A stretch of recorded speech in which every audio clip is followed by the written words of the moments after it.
Internet peut être un acteur du conflit, on l'a vu en Syrie, on l'a vu en Tunisie ou ailleurs, mais c'est souvent une arme pacifique. Au Maroc, seul pays du Maghreb qui n'est pas connu d'éruption de violence ces derniers mois, les jeunes essayent de changer les choses, mais en douceur. Ils se servent beaucoup d'Internet. La monarchie, ils ne veulent pas forcément la renverser, ils veulent l'amender.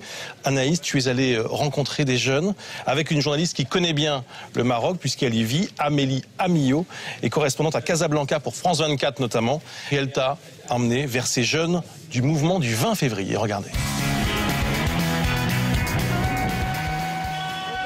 Rencontre avec Anaïs au Maroc, le seul pays du monde arabe où la révolution se fait pacifiquement.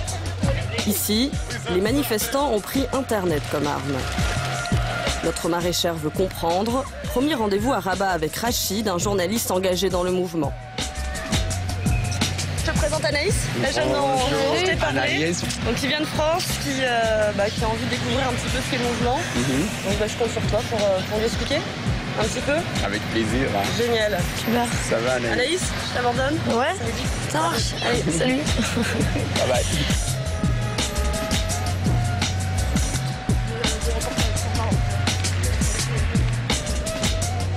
Les protestations des jeunes, par exemple, en Europe, et surtout si on prend l'exemple des indignés en Espagne, c'est une autre vague de revendications. Nous, pour parler, par exemple, de la politique des banques, de l'environnement, c'est une autre étape. Vous avez des problèmes plus graves? La santé, l'enseignement, l'habitat, la liberté d'expression, tu sais, des choses qui doivent être là, par exemple, acquérir ce genre de droits pour pouvoir parler un certain temps de l'environnement. Je fais partie des jeunes français et je trouve qu'on est très très dépolitisé et qu'on a très peu de convictions comme vous. Donc quelque part, je suis un peu contente de vous rencontrer et à la fois un peu honteuse. Deuxième rendez-vous pour Anaïs, Montasser, l'un des spécialistes Internet du mouvement. Alors moi, j'ai pas du tout Internet. Je suis pas du tout adaptée à ce genre de truc, alors il va falloir m'expliquer un peu simplement. Hein. D'accord. Sur Facebook, il y a eu des groupes qui se sont créés juste après la révolution en Tunisie et en Égypte. D'accord. Des groupes qui se sont créés au Maroc et on commence à discuter comment ils peuvent eux aussi créer en fait le changement. Ça vous sert à communiquer pour monter les manifs, pour organiser tout ça aussi. Oui, donc c'est un grand intérêt dans votre mouvement. À chaque fois qu'une coordination appelle à manifester, on lance le lieu de la manifestation, l'heure, etc. Avec aussi l'appel qui contient des informations sur les revendications, sur le sujet précisément en fait de la manif, etc. D'accord. Dès leur première manifestation, les jeunes ont utilisé en masse les réseaux sociaux, comme avec cette vidéo.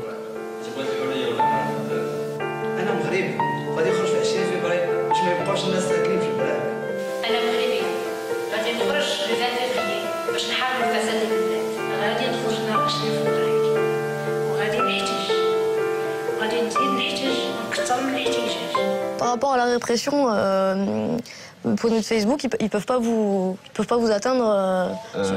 En fait, au Maroc, ils ne censurent pas, mais ils utilisent Internet comme on le fait nous aussi. Ils utilisent les réseaux sociaux pour justement lancer leur propagande aussi. Et ils vont même jusqu'à en fait entrer dans la vie privée des gens.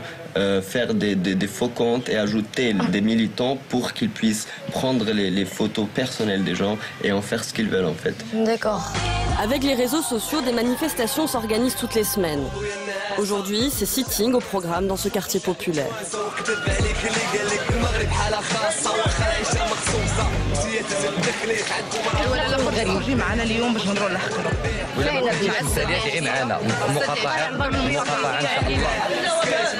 Objectif, dénoncer la violence contre les manifestants. Mais dans ce quartier pauvre, le premier souci, c'est la survie. Il faut faire baisser le prix de l'eau et de l'électricité. Je paye 150 € par mois de loyer. Les légumes sont chers, les fruits aussi. Ils ne nous donnent pas les moyens de vivre. Et après, des gens sont payés 100 € pour chasser les manifestants qui viennent ici pour nous. Ces contre-manifestants, on les appelle ici les Baltagia. Toi, tu as eu des problèmes avec les Baltagines déjà? T'es connu un peu quand ils ont ta... Malheureusement, oui. Ouais. Pendant quelques jours, je ne serais pas tout sortir toute seule. Toi, ils avoussaient et tout?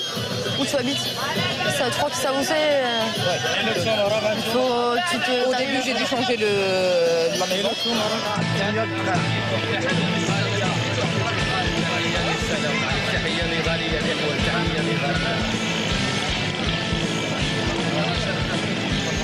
Tu vois, en face, il y a plein de gens qui filment, qui prennent des photos, etc. C'est tous des flics, des services. Et un peu plus loin, vers le feu rouge, là, il y a les baltagistes.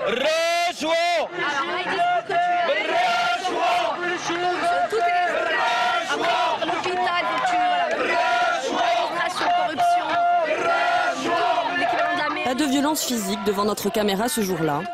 Mais comme souvent, la manifestation en énerve certains.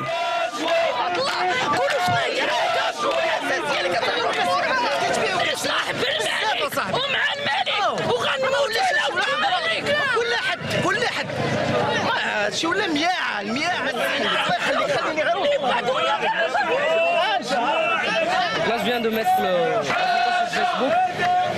Comme ça, les gens qui n'ont pas été là voient comment ça s'est passé. Nous ne lâcherons pas, c'est le nom du journal en ligne du mouvement. Nous allons justement chez un de ses rédacteurs. 98% des médias au Maroc ne transmettent pas l'information d'une manière fidèle parce que d'abord il y a la censure, il y a beaucoup de pression sur les sociétés de presse et il y a l'instrument d'étouffement qui est on enlève la publicité à des journaux. Vous n'avez pas peur? Vous êtes sous forme de pseudo ou sous forme de... Il y en a qui mettent leur vie en danger, je peux dire ça, parce que le journalisme citoyen, c'est pas vraiment facile. Hein. Ouais. Et donc, il y en a d'autres qui ont préféré de garder juste leur identité virtuelle.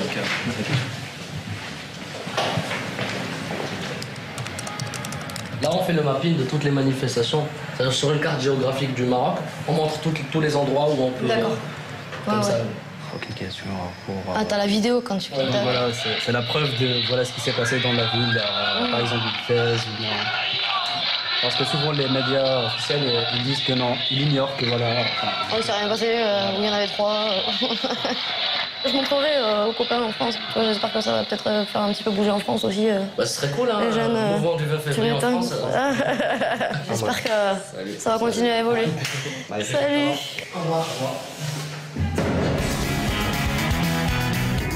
Est-ce que vous êtes dépolitisé, comme on le dit? Est-ce que la politique traditionnelle vous intéresse encore? Je pense que les partis politiques d'aujourd'hui nous caractérisent pas et que donc c'est sous d'autres formes qu'on s'intéresse à la politique.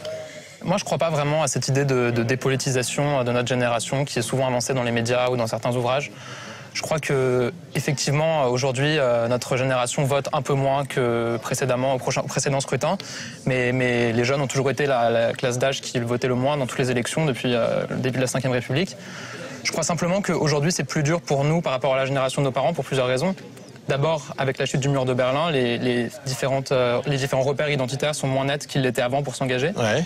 Et ensuite, je crois aussi que le